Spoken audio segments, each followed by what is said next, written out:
Hi, my name's Kelly. I'm a forensic psychologist and CBT therapist. Today we're going to explore about how to be a more effective listener. So this can be if you are maybe training as a therapist, you are a therapist, or just if you want to be a better listener. So there are many ways that we can do this, and often when we think we're listening, we're normally actually waiting for our chance to respond, and we're not actually hearing what the other person is saying. So let's just break it down a little bit and think about some actionable tips that we can take to make us be a more effective listener, or a better listener if you'd like to explain it like that. So first of all, you want to maybe ask more questions. So as I said, not thinking about how you're going to respond or what you want to say back, just taking a step back and thinking, what question could I ask to maybe give me a deeper understanding of what this person is telling me? It could be what they're going through, or maybe just even about their day. If they're saying, well, they had a really busy day, a really stressful day, so what made it busy? What made it stressful? Maybe they talk about a particular person. What was it about that person? So just simply tuning in and asking maybe more active questions to delve into that a little bit better.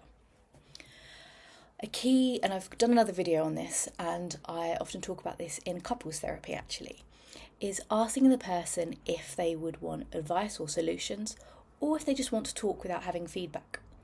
And this can be really key, because often people just want to share what they're experiencing. They don't want any advice or guidance, they just want to be heard.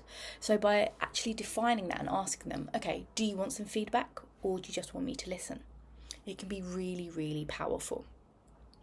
And within that, it could be asking someone, what do you need from me? So if someone's coming to you with a problem or a difficulty, and this kind of feeds back into that last question, but just saying, okay, so what is it you need from me in this moment? You're being more empathetic, you're being more in tune with what they actually are coming up with, but enables you to be more connected in that moment, in that conversation. And when you are asking these questions, try not to interrupt. We live in a really fast-paced world where sometimes it can be like, you want to interrupt and you want to get to the next point. But sometimes just sitting back, and silence can be really powerful. Don't be afraid of silence in conversations, because sometimes silence gives that space to think, that space to reflect, and maybe to figure out where we're going to take the conversation next. When we're thinking about people sharing our opinions, depending on if they want guidance or feedback, it can be either helpful for us to share our feelings so that person feels heard and maybe their feelings feel validated, but knowing if that is what that person wants. If sometimes when people are going through difficult scenarios, we automatically think of the difficult situations that we've been in our head, and we may want to be able to align ourselves and say, I know that feels really rubbish. But making sure that you can actually connect with that feeling, that it's not just a surface level, because people can often see through that. And just another thing in terms of if you are having an detailed conversation, using that silence and not changing the subject too abruptly. And this is sometimes when we're being in a therapy session that we may want to think, we need to move on to the next topic. But sometimes it's okay just to sit with what's being spoken about and just to sit with those feelings. And to acknowledge things when you feel things are too heavy or you can't help.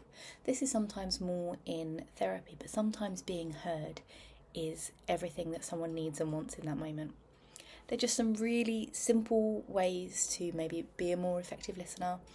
I hope that helps, and as always, please like and subscribe and let me know anything else you'd like me to cover. Take care.